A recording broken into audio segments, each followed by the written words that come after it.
آج کل کی موجودہ سائنس کے مطابق ہماری کائنات ایک بڑے دھماکے یا بگ بینگ کے ذریعے معرض وجود میں آئی، مگر قرآن کریم نے اس کا ذکر 1400 سال قبل کیا، جب انسان کسی بھی قسم کا سائنسی یا فلکی علم نہیں رکھتا تھا، اور آج 21ویں صدی اسے سچ مانتی ہے اور اس کی مکمل تائید کرتی ہے۔ کائنات میں ایک بڑے دھماکے کے ذریعے اسپیس اور ٹائم تخلیق ہوئے۔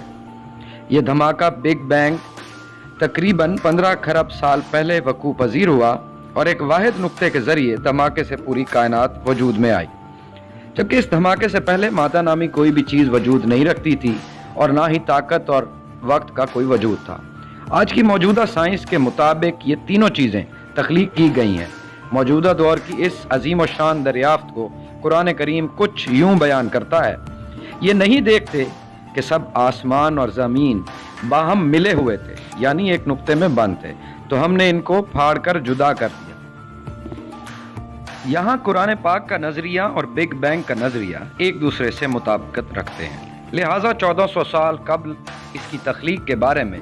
اگر کوئی بتا سکتا ہے تو وہ صرف اور صرف اس کے بنانے والا، یعنی صرف اللہ پاک کی ذات ہے۔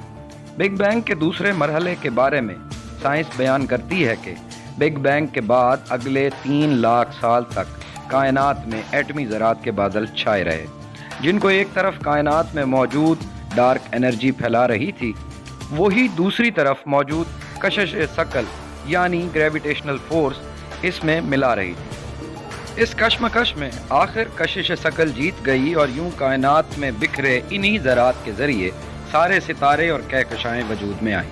جبکہ قرآن کریم میں بگ بینگ کے اس دوسرے مرحلے کو یوں بیان کیا ہے: اور پھر ہم آسمان کی طرف متوجہ ہوئے اور اس وقت دھواں تھا، تو اس نے اس آسمان اور زمین کو حکم دیا کہ تم دونوں وجود میں آ جاؤ، چاہے خوشی سے یا چاہے زبردستی۔ تو انہوں نے کہا، ہم باخوشی حکم بجا لا کر وجود میں آتے ہیں۔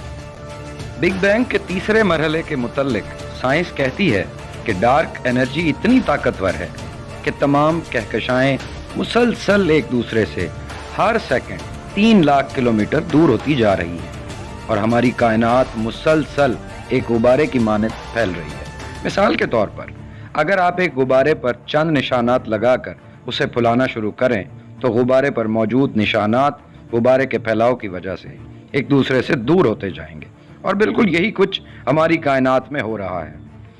ایک وقت آئے گا کہ جب ایک حد کے بعد یہ غبارہ پھٹ جائے گا اور اس کائنات کا اختتام ہو جائے گا، کیونکہ اللہ پاک کی تخلیق کردہ ہر ایک چیز کو اپنے متعین وقت پر موت ضرور آنی ہے۔ اور پھر اس چیز کو آپ ایک مثال سے سمجھ سکتے ہیں کہ جس طرح ایٹمی دھماکہ یا بم دھماکے سے کوئی چیز پھٹتی ہے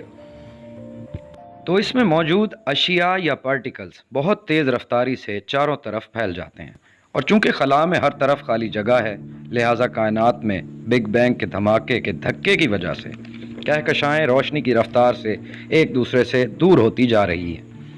اس نظریہ کو جو چیز مزید تقویت دیتی ہے وہ حال ہی میں ہونے والی ایک تحقیق ہے، جس کے مطابق جب کوئی بھی دھماکہ وقوع پذیر ہوتا ہے تو جہاں تک اس دھماکے کا اثر موجود ہو وہاں ریڈیشن یا تابکاری شعاعیں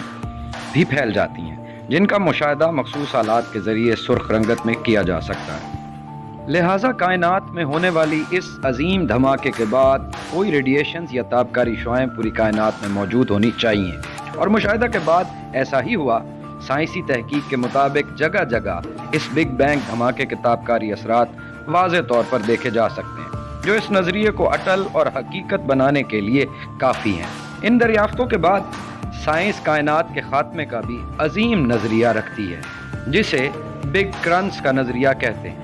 اس کے مطابق ہماری کائنات ایک انتہا کے بعد واپس لپٹنا شروع ہو جائے گی اور آخرکار ایک ایسے نقطے میں بند ہو جائے گی جہاں سے اس کی شروعات ہوئی تھی۔